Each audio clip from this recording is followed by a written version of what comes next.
우리가 신학적으로 하나님의 계시를 구분할 때 흔히 사용하는 표현이 있습니다. 바로 일반 계시랑 특별 계시라는 말인데요. 이 말이 생소하게 느껴질 수 있어도 그 의미를 알면 그렇게 우리에게 낯선 것이 아닙니다.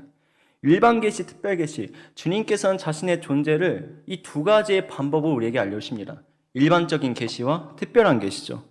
첫 번째 일반 계시는 이 성경 외에 우리가 살아가는 세상 속에서 보여집니다. 하나님께서 지으신 만물, 이 모든 세상의 아름다움, 이런 것들이 우리에게 있어서 하나님께서 세상을 지으셨구나, 하나님께서 이 우주와 모든 것을 창조하셨구나, 이것을 알게 해주는 것이죠. 그래서 로마서 1장 19절은 그것에 대해서 이렇게 증언합니다. 하나님을 알만한 것이 그들 속에 보임이라 하나님께서 이를 그들에게 보이셨느니라. 이 말처럼 우리 기독교 바깥에서도 하나님의 존재는 결코 부정할 수 없는 진리입니다. 과학자들이나 우주를 연구하는 사람들이 계속해서 그것을 탐구하고 관찰하면 결국의 끝에는 무언가 신적인 존재가, 하나님이라는 존재가 이 세계를 창조했었구나, 그런 사실에 맞닥뜨린다고 합니다. 그러니까 성경을 떠나서도 사람들이 보기에 과학적으로도 하나님은 살아있을 수밖에 없는 것이죠. 우리의 모든 창조가 하나님으로부터 말미암아 우리가 믿고 고백했으면 좋겠습니다. 이것이 일반 계시고요. 특별 계시는 그와 반대로 성경 말씀을 의미합니다. 고린도서 1장 21절 3반절은 이렇게 기록하고 있습니다. 하나님의 지혜에 있어서는 이 세상이 자기 지혜로 하나님을 알지 못한다. 이 말처럼 이 세상을 보면 하나님께서 만드신 아름다움을 보면서 주님께서 있으시구나, 그 존재를 확인할 수 있지만 하나님께서 어떠신 분이시지, 하나님께서 어떠하신 그런 사람인지, 어떠하신 그 하나님이신지 전혀 알 수가 없는 것이에요. 관찰로는 한계가 있는 것이죠. 특별히 하나님께서 이루신 사역들, 구원과 복음의 일은 우리가 말씀을 제외하고는 결코 알 수가 없습니다. 그래서 주님께서는 이 모든 것을 우리에게 알려주기 위해서 특별 계시를 허락하신 거죠. 그것이 바로 성경 말씀인 것입니다. 우리 이 말씀을 읽으면서 하나님께서 어떠하신 분인가, 그리고 그분께서 이루신 것이 무엇이고 복음이 무엇인가, 이것을 알 수가 있는 것이죠. 존재 자체는 이 일반 계시, 세상을 통해서 알 수 있지만 하나님의 어떠하심, 하나님의 사랑, 하나님께서 이루신 모든 일은 오직 성경으로만 우리가 알 수 있습니다. 그렇기 때문에 우리는 하나님을 더욱이 알기 위해서, 그분의 뜻과 그분의 사역을 더욱이 우리가 깨닫기 위해서 성경을 가까이 해야 한 것입니다. 주님의 말씀을 가까이 함으로 하나님을 아는 지식이 날마다 풍성해지는 은혜가 우리에게 있었으면 좋겠습니다. 근데 이 말씀을 우리가 대할 때 하나님을 알기 위해서, 하나님을 더 우리가 탐구하기 위해서 살펴보는데요, 이 말씀을 대하는 자세가 정말로 중요합니다. 왜냐하면 하나님의 말씀은 올바르게 읽어야 하기 때문입니다. 잘못된 방법으로 이것을 오용하고 잘못된 방법으로 이것을 적용하면 우리는 믿음이 아니라 도리어 반대의 길로 빠져버리게 되는 것이에요. 대표적으로 성경에서 이런 사람들이 바리새인들로 나타날 수가 있을 것 같습니다. 바리새인들은 마가복음 7장 9절에서 보면 이렇게 기록이 되어 있는데, 또 이르시되 너희가 너희 전통을 지키려고 하나님의 계명을 잘 저버린 도다. 바리새인들 향하여서 예수님의 증언이 이랬습니다. 자신의 이익과 생각을 위해서 하나님의 말씀을 이용하고 악용하다 보니 도리어 진리에서 멀어진 사람들이 바로 이 바리새인들이었죠. 이뿐만이 아닙니다. 바리새인뿐만 아니라 이 말씀을 우리가 대할 때 조심해야 될 부분은 다른 곳도 증언되어 있습니다. 대표적으로 마태복음 4장 6절에 그것을 이렇게 말해주고 있습니다. 이르되 내가 만약 하나님의 아들이거든 뛰어내리라. 기록되었을 때 그가 너를 위하여 그의 사자들을 명하시리니 그들이 손으로 너를 받들어 발이 돌에 부딪히지 않게 하리오다 하였느니라. 이 말씀은 너무나도 유명하죠. 예수님께서 성령에 이끌리어서 사단에게 시험을 받았을 때 사단이 예수님께 하신 말씀입니다. 하나님의 말씀을 인용한 것을 볼 수가 있어요. 사단이 기록되었을 때 너가 이렇게 떨어지면 하나님께서 보호할 것이라 하지 않았느냐, 말씀으로 꿰는 거죠. 그러니까 우리가 말씀을 제대로 알지 못하고 그 말씀을 올바른 방법으로 접근하지 못하면 이렇듯 오용으로 나아갈 수 있는 것입니다. 잘못된 방법으로 말씀을 우리가 접하게 되는 것이죠. 그래서 우린 중요한 것이 말씀을 가까이 해야 하는데 올바른 방법으로 말씀을 가까이 합니다. 올바른 태도로 말씀을 대해야 되는 것이죠. 그렇다면 성경에서 말하고 있는 올바른 방법이 무엇일까요? 말씀을 가까이 한 것에 있어서 우리가 본을 받을 만한 그 모습이 어디에 있습니까? 저는 그 모습이 우리 주 예수님께 있는 것이라고 생각합니다. 예수님은 말씀 그 자체이신 하나님으로서 우리가 그 말씀을 대하는 자세도 항상 본이 되는 분이시죠. 예수님께서 말씀을 대하신 방법들, 우리가 그것을 살펴보면서 하나님 말씀을 가까이 하는데 그 가까이 할 때 우리가 주의해야 할 것은 무엇이고 또 바라야 할 것은 무엇인지 함께 나눠보는 귀한 시간이 되었으면 좋겠습니다. 말씀을 대하는 올바른 방법은 바로 말씀이신 예수님의 방법을 따르는 것입니다. 그리스도를 본받는 영성 우리가 한 해를 달려나가죠. 여기에는요, 예수님처럼 우리가 말씀 충만한 것도 포함이 되어 있습니다. 그러니까 말씀을 읽고 말씀을 가까이 하되 예수님처럼 가까이 하는 것이 중요하죠. 그 예수님이 어떻게 말씀을 대하셨을까요? 예수님께서 택하신 말씀을 향한 방법이 무엇이었을까? 오늘 본문 말씀은 그것을 우리에게 짧고 간략하게 알려줍니다. 말씀이신 예수님에 대한 증언을 이렇게 담았습니다. 말씀이 육신이 되어 우리 가운데 거하심에 우리가 그의 영광을 보니 아버지의 독생자의 영광이요 은혜와 진리가 충만하더라. 성경은 말씀 그 자체이신 예수님을 이렇게 묘사했습니다. 말씀이 육신이 되어 우리 가운데 거하심에 은혜와 진리가 충만하더라. 제가 이렇게 말씀드린 세 가지 키워드가 예수님께서 말씀을 대하셨을 때 그 태도, 가치관, 그것들이 온통 담겨져 있는 말들이에요. 말씀이 육신이 되었고, 말씀이 우리 가운데 거하였고, 말씀의 은혜와 진리가 충만하였더라. 이게 바로 예수님께서 말씀을 대하셨을 때 태도요, 그리고 접근이었습니다. 우리가 따라된 것이죠. 우리 오늘 말씀을 이렇게 대할 때, 이 말씀 속에서 하나님의 그 지혜를 구할 때, 이 하나님, 예수님께서 말씀을 대하셨던 그 방법을 함께 깨달아가는 귀한 시간이 되었으면 좋겠습니다. 첫 번째는 육신이 되신 하나님의 말씀, 예수님의 말씀이었습니다. 이것은 순종과 낮아짐을 의미합니다. 빌립보서 2장 7절은 그것을 이렇게 기록합니다. 오히려 자기를 비어 종의 형체를 가지사 사람들과 같이 되셨고, 예수님께서 인간의 몸을 입고 이 가운데 오신 것 자체가 순종이고 낮아짐이죠. 빌립보서는 그래서 예수님이 자기를 비워 종의 형체를 가해서 우리와 같이 되었다고 증언하고 있습니다. 이처럼 하나님의 말씀을 대하신 예수님의 태도는 항상 순종이었고 낮아짐이었음을, 자기의 내려놓음이었음을 우리는 기억해야 합니다. 하나님 말씀은 순종으로 대해야 되는 줄로 믿습니다. 예수님도 하나님의 뜻을 이루기 위해서 이 가운데 오셨습니다. 인간의 몸을 입고 오신 것 자체가 주님께 향한, 하나님께 향한 순종이었던 것이죠. 요한복음 6장 38절은 것을 이렇게 기록했습니다. 내가 하늘에서 내려온 것은 내 뜻을 행하려 함이 아니로 나를 보내신 이의 뜻을 행하려 함이니라. 예수님께서 인간의 몸을 입고 오신 것은 자신의 뜻이 아니었습니다. 바로 하나님의 뜻이었죠. 그 뜻에 순종하고 주님께서 낮아지신 것이 인간의 몸을 입고 온 그 성육신이라, 이렇게 성경은 말하고 있는 것입니다. 육신을 입고 주님께서 오신 것 자체가 하나님께 드린 예수님의 순종이었던 것이죠. 내 뜻을 버리고 하나님의 뜻에 순종하는 것이야말로 우리가 말씀을 대할 때 지켜야 할 올바른 태도인 줄로 믿습니다. 그래서 야고보서는 말씀을 우리가 대할 때 중요한 원리를 알려주고 있습니다. 야고보서 1장 22절은 우리가 말씀을 행하는 자가 되고 듣기만 해서 자신이 속인 자가 되지 말라라고 분명히 말하고 있는데, 우리는 말씀을 듣는 것에서 이렇게 멈추는 것이 아니라 말씀을 듣고 행해야 합니다. 거기까지 나아가야지 우리가 올바르게 주님의 말씀을 대한다 할 수 있는 것이죠. 그런데 우리가 유심히 살펴봐야 할 것은 말씀에 순종한다는 건 항상 우리의 자기 비움을 요구한다는 것입니다. 내 것을 내어놓고 하나님의 것을 받드는 그런 자기 부정이 항상 동반되는 것이죠.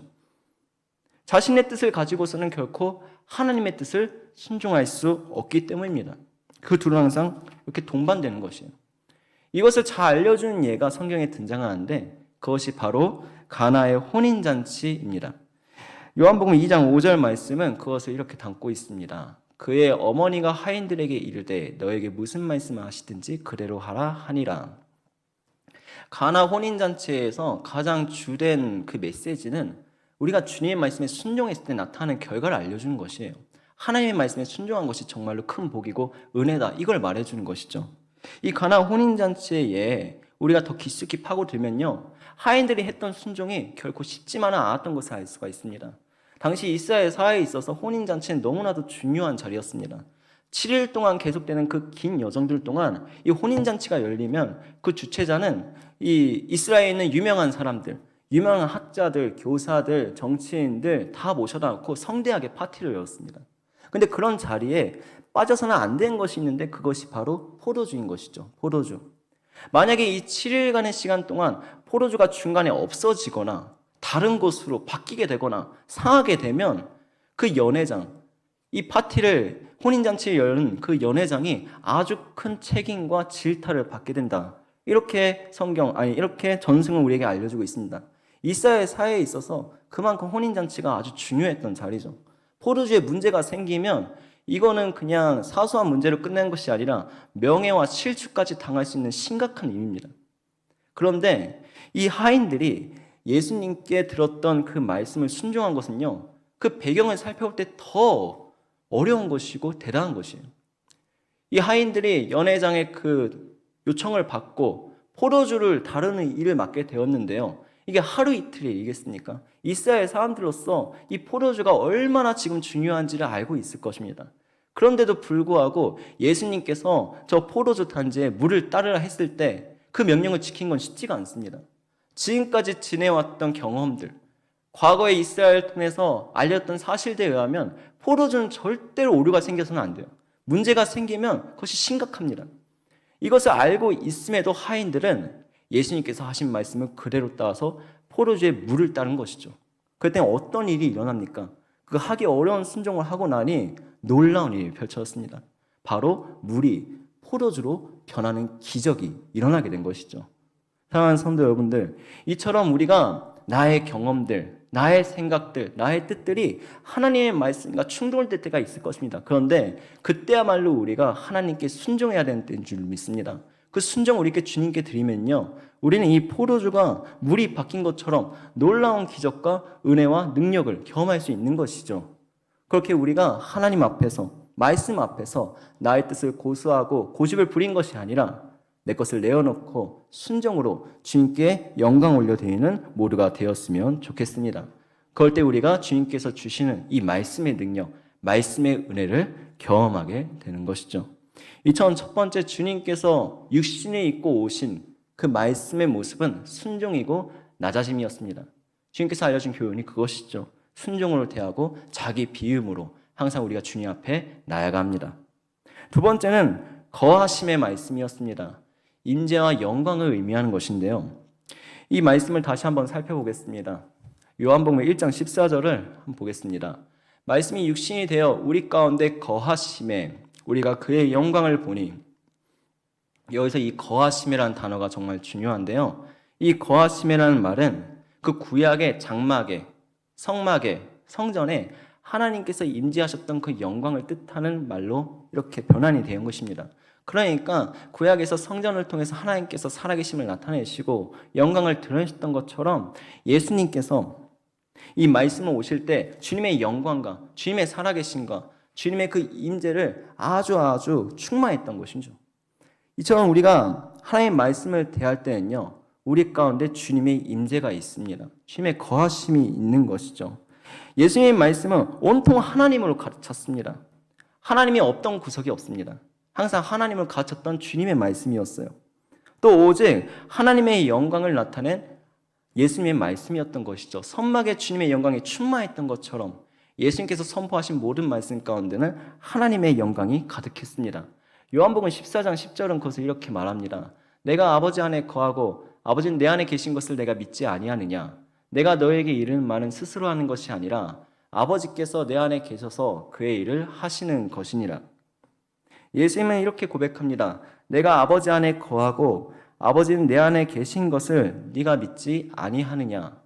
예수님이 이 말처럼 아버지 안에 거하셨습니다. 그리고 그 아버지가 예수님 안에 거했던 것이죠. 이 말이 어려울 수 있는데 이 말의 의미는 단순합니다. 주님께서는 하나님과 완전한 연합을 이루신 것입니다. 아버지와 완전한 이 연합을 이룬 것이죠. 합치를 이룬 것이에요. 그래서 하나님의 뜻이 예수님의 뜻이 되었고 하나님의 영광이 예수님의 영광이 되었고 하나님의 말씀이 예수님의 말씀이 되었다 이것입니다. 그러니 주님께서 하나님 안에 거하고 하나님이 예수 안에 거했던 것은 이처럼 완벽한 일치, 완벽한 연합, 완벽한 합치를 의미하는 것이죠. 그런데요, 예수님은 이렇게 자기를 소개한 것에서만 멈추지 않습니다. 예수님께서 하나님 안에 거하고 하나님이 그의 안에 거했는데요, 거기서 멈춘 것이 아니라 예수님은 그 자리에 우리까지도 초청하고 계십니다. 요한복음 15장 4절은 이렇게 기록합니다. 내 안에 거하라. 나도 너희 안에 거하리라. 가지가 포도나무에 붙어있지 아니하면 스스로 열매를 맺을 수 없음같이 너희도 내 안에 있지 아니하면 그러하리라. 아멘.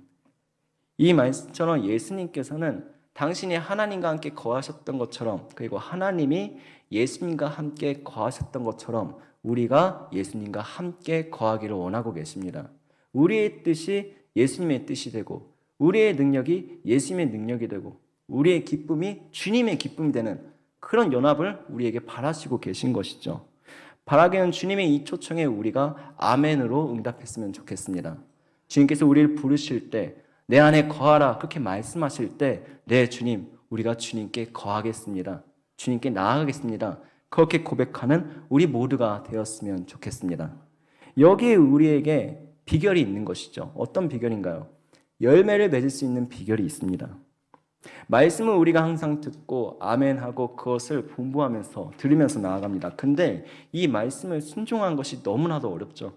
주님의 말씀에 순종하여서 열매 맺는 것은 결코 쉬운 것이 아닙니다. 어쩔 때는 불가능과 같이 여겨질 때도 있어요. 우리의 연약함이 그만큼 강하기 때문에. 그런데 우리가 순종이 어려울 때, 열매 맺는 것이 어려울 때 오늘 이 말씀을 기억해야 합니다. 나는 내 안에 거하라. 나도 너희 안에 거하리라. 가지가 포도나무에 붙어있지 아니하면 스스로 열매를 맺을 수 없음같이 너희가 내 안에 있지 않으면 그러하리라. 예수님께서는 우리가 말씀에 순종할 수 있는 비결을 이렇게 알려주셨습니다. 그 비결은 바로 예수님과 함께하는 것입니다. 사랑하는 성도 여러분들, 우리가 말씀을 순종하고 주님께 열매 올려드린 건 우리의 능력으로 한 것이 아닙니다. 바로 우리 안에 계시는 예수님의 능력으로 말미암아 할 수 있는 것이죠. 우리가 이것을 기억하면서 예수님 안에 거했으면 좋겠습니다. 말씀을 순종하고 말씀을 이루고 좋은 열매를 주님께 올려드릴 때 그것을 내 힘으로 한 것이 아니라 예수님의 도움으로, 예수님을 의지하면서 그렇게 주 앞에 기쁨이 되어지는 우리 모두가 되었으면 좋겠습니다. 내 힘으로는 할 수 있는 것이 아닙니다. 주님의 힘으로 할 수 있는 것이죠. 내가 맺는 것도 아닙니다. 예수님께서 맺어주신 겁니다. 그 사랑의 열매, 성령의 열매, 복음의 열매를 주께 도움을 받아서 우리가 기쁨으로 올려드렸으면 좋겠습니다. 우리가 예수님 안에 거하여서 이렇게 말씀을 이룰 때, 주님을 의지하여서 이 열매를 맺을 때 성경은 그 결과가 어떠한 것인지도 알려주고 있습니다. 요한복음 15장 8절 말씀 거기서 이렇게 기록합니다. 너희가 열매를 많이 맺으면 내 아버지께서 영광을 받으실 것이요 너희는 내 제자가 되리라. 이것처럼요, 우리가 예수 안에 거해서 말씀을 이루며 그 열매를 맺을 때 우리는 하나님께 영광을 올려드릴 수 있는 것입니다. 우리의 힘으로 한 것이 아니라 주님께서 나를 도우시고 예수님과 함께하면서 그렇게 나아가면 그때서야 우리는 하나님께 영광 올려드릴 수 있는 것이죠. 거기에 우리의 목적이 있습니다. 우리 말씀이 분명히 위로가 되고요, 우리한테 힘이 되고 능력이 되죠. 근데 이 말씀을 통해서 우리가 가장 소망해야 되고 원해야 되는 것은 결국에 하나님의 영광입니다.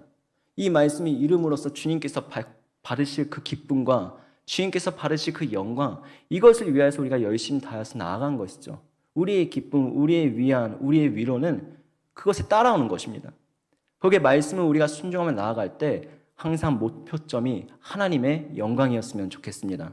우리는 그것을 예수님과 함께함으로, 주님 안에 거함으로 이뤄낼 수가 있는 것이죠. 그렇게 주님과 동행하심을 말미암아 하나님의 인재 속에서 영광의 순간을 하나님께 올려드리는 우리 모두가 되었으면 좋겠습니다. 세 번째로 예수님의 말씀은 은혜와 진리의 말씀이었습니다. 이것은 신실함과 그리고 충성됨을 의미하는데 이 의미를 알기 위해서 우리는 좀 더 말씀을 깊이 살펴봐야 합니다. 은혜와 진리, 여기서 중요한 단어는 둘 다 이 용어 자체가 히브리어에서 파생되었다는 사실인데요. 첫 번째 은혜는 히브리어 헤세드라는 단어에서 파생이 되었고요. 두 번째 진리는 에메트라는 단어에서 이렇게 유래가 되었습니다. 근데 이 구약에서 헤세드와 에메트, 은혜와 진리가 사용되었던 때는 특정한 어떤 상황에 이렇게 나타납니다. 시편 117편 2절 말씀은 그것을 우리에게 알려주고 있는데요. 여기 읽어보면 우리에게 향하신 여호와의 인자하심이 크시고 여호와의 진실하심이 영원함이로다. 할렐루야 라고 말하고 있는데, 여기서 이 인자하심, 여호와의 인자하심이 헤세드고, 그리고 여호와의 진실하심이 에메트입니다. 그러니까 이 헤세드 에메트, 인자하심과 진실하심, 은혜와 진리가 같이 사용되는 때는 하나님께서 우리에게 보이신 그 신실한 사랑, 변함없는 사랑을 말할 때 주로 사용된 것을 우리가 알 수가 있는 것이죠. 헤세드, 에메트, 은혜와 진리, 이거는 변함없으신 주님의 신실함을 나타내는 말입니다. 근데 이 본문 요한복음 1장 14절은 이 용어를 예수님께 사용하고 있는 것을 우리가 볼 수가 있죠. 헤세드와 에메트가 예수님께 사용되었습니다. 그 말이 무슨 의미냐? 예수님은 말씀에 있어서도 항상 신실하셨던 분이란 것입니다. 그 순종하는 마음, 말씀을 대하는 마음이 결코 변하는 것이 아니라 항상 충성되고 항상 같은 마음을 주님께 올려줬던 것이죠. 회전하는 그림자도 없으신 하나님, 우리 예수님께서는 말씀을 대할 때도 변함없는 신실함으로 항상 함께 했습니다. 말씀에 순종하는 것에, 말씀에 충성하는 것에, 말씀을 이루는 것에 아무런 변화가 없었던 것이죠. 항상 충성되었던 우리 주님이십니다. 우리도 이처럼 말씀에 변함없는 충성을 가져야 합니다. 변함없는 순종으로 주님께 올려드려야 되는 것이죠.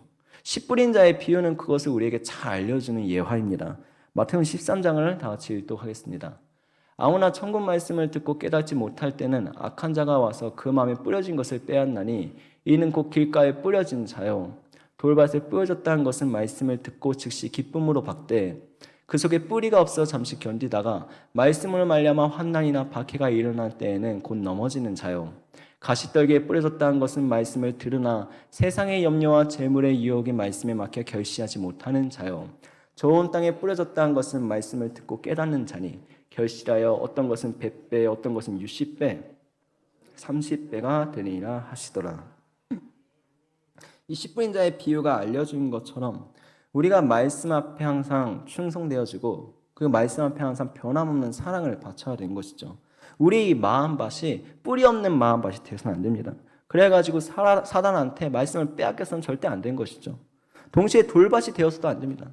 돌밭은 이 환난과 어려움 속에서 말씀을 지킬 힘이 없는 그런 연약함을 의미하는 것이에요. 우리는 이런 상태가 되어서는 안 됩니다. 마찬가지로 가시떨기가 되어서도 안 됩니다. 세상의 염려, 재물의 욕심, 유혹에 흔들려서 말씀을 저버리는 일이 없어야 되는 것이죠. 우리는 항상 주님 앞에 좋은 밭이 되어야 합니다. 말씀을 듣고 그 말씀이 결실 맺어서 30배, 60배의 열매를 맺는 그런 순종을, 그런 충성을 주님께 드려야 되는 것이죠. 이 말처럼 하나님의 말씀은 환난 속에서나 사단의 방해 속에서나 세상 염려와 재물의 유혹 속에서나 항상 우리가 충성을 잃지 않고 주님께 그렇게 신실하게 나아가야 되는 것인 줄 믿습니다. 우리는 환경 속에서 그렇게 흔들리면 안 되는 것이에요. 말씀을 가까이 할 때, 말씀을 우리가 대할 때, 그것을 우리가 항상 묵상할 때, 그때는 환난의 때를 말하는 것도 아닙니다. 사실 평온의 때를 말하는 것도 아니죠. 우리가 말씀을 가까이 할 때는 환난의 때도 아니고 평안의 때도 아닌 바로 주야입니다. 주야. 우리가 살아가는 모든 순간 속에 우리는 말씀을 가까이 하는 줄 믿습니다. 낮이나 밤이나 언제든지 하나님 말씀을 가까이 해서 그 말씀에 충성해야 되는 것이 우리의 올바른 태도를 할 수 있는 것이죠. 여호수아 1장 8절은 그것에서 우리에게 이렇게 알려주고 있습니다. 우리에게 향하시니 율법책을 내 입에서 떠나게 말게 하며 주야로 그것을 묵상하며 그 안에 기록된 대로 다 지켜 행하라. 그리하면 내 길이 평탄하게 될 것이며 내가 형통하리라. 이 말처럼 우리가 말씀을 지키며 말씀을 가까이 할 때는 주야인 것이에요. 낮이나 밤이나 매일의 삶 가운데서 힘들 때나 평온할 때나 부유할 때나 가난할 때나 언제든지 말씀을 가까이 하는 우리 모두가 되었으면 좋겠습니다. 그 마음 변치 않고 충성을 그렇게 드려야 되는 것이죠. 예수님과 같이 우리는 그렇게 변함없이 항상 하나님의 말씀을 가까이 합니다. 그럴 때 나타나는 결과를 주님은 우리에게 은혜라고 말하고 있습니다. 아까 여호수아 1장 8절에서 말했죠. 말씀을 주야로 가까이 하는 자한테 어떤 복이 허락됩니까? 내 길이 평탄하게 되고 내가 형통하리라. 너가 말씀을 가까이 하고 그것을 묵상하고 그것에 기록된 것을 다 행하며 살아가면 주님께서는 우리에게 이렇게 말씀하십니다. 내 길이 평탄하고 내가 삶이 형통할 것이라. 이처럼 말씀을 항상 신실한 마음으로 순종하고 나아가는 사람은 복이 있는 줄 믿습니다. 하나님께서 우리 형통케 하시고 평탄케 해주시는 복이 있는 것이죠. 환난과 고난이 와서 우리를 쓰러뜨리려 하여도 우리는 그 속에서 넘어지지 않습니다. 말씀의 힘이 우리를 붙들어주고 있기 때문입니다. 30배, 60배, 100배의 복도 마찬가지죠. 신신대 충성, 절대 바뀌지 않는 그 마음을 주님께 올려드리면 우린 30배, 60배, 100배의 복을 누리게 될 것입니다. 이 말씀의 능력을 소망하면서 그리고 또 경험하면서 은혜를 누리며 나아가는 우리 모두가 되었으면 좋겠습니다. 이처럼 오늘 이 말씀을 통해서 우리가 하나님의 성경, 주님의 말씀을 대할 때 가져야 할 태도를 세 가지로 요약해서 알아보았습니다. 특히 예수님께서 먼저 보이신 그 본을 따라서 우리가 성경을 대할 때 어떤 자세로 대해야 되는 것인가, 우리가 어떤 마음을 고백하면서 주님 앞에 나아가야 되는 것인가, 그것을 알아봤는데 우리는 이 말들처럼 하나님께 항상 순종으로, 자기 비움으로, 그리고 하나님을 항상 의지하면서 그분과 함께하는 마음으로 변함없는 충성을 바쳐야 되는 것인 줄 믿습니다. 그럴 때 우리는 말씀의 능력과 은혜를 경험할 수 있는 것이죠. 잠언 1장 7절은 하나님을 경외한 것이 모든 것의 지식의 근본이라고 말하고 있습니다. 이 말처럼 우리의 모든 지식과 우리의 모든 근거와 우리의 모든 근간은 하나님께 있습니다. 그리고 그 하나님을 아는데 가장 우리에게 주어진 강력한 무기요, 강력한 도구는 주님의 말씀인 것이죠. 특별 계시입니다. 그래서 우리는 이 말씀을 대할 때 올바른 방법으로 대해야 합니다. 순종과 자기 비움으로 임재와 영광을 바라면서 하나님께서 우리를 통해 이뤄가실 것을 기대하는 마음으로 변함없는 충성으로 주님께 그렇게 나아가면 순종과 자기 비움에 포도주의 기적을 동일하게 이렇게 허락하시는 은혜가 있을 줄을 믿사옵고 오직 예수 안에 거하면서 그를 의지할 때 우리가 열매를 맺고 하나님의 영광을 나타낼 수 있는 줄을 믿습니다. 그리고 마지막으로 우리가 변함없이 주님께 그 충성하면서 말씀이 이루어 나갈 때 우리의 모든 삶의 형통과 평탄함과 30배, 60배, 100배의 복이 가득하게 될 것입니다. 이것을 주님께서 말씀 속에서 우리에게 약속해 주신 것들입니다. 이 말씀을 기억하면서 왜 하나님의 성경을 대할 때 그 말씀의 은혜를 누리고 그 말씀에 이루는 모든 삶 가운데 살았으면 좋겠습니다. 그래서 예수님께서 먼저 그러셨던 것처럼 말씀으로 세상을 비추고 하나님을 드러내고 증거하는 우리가 되기를 소망합니다.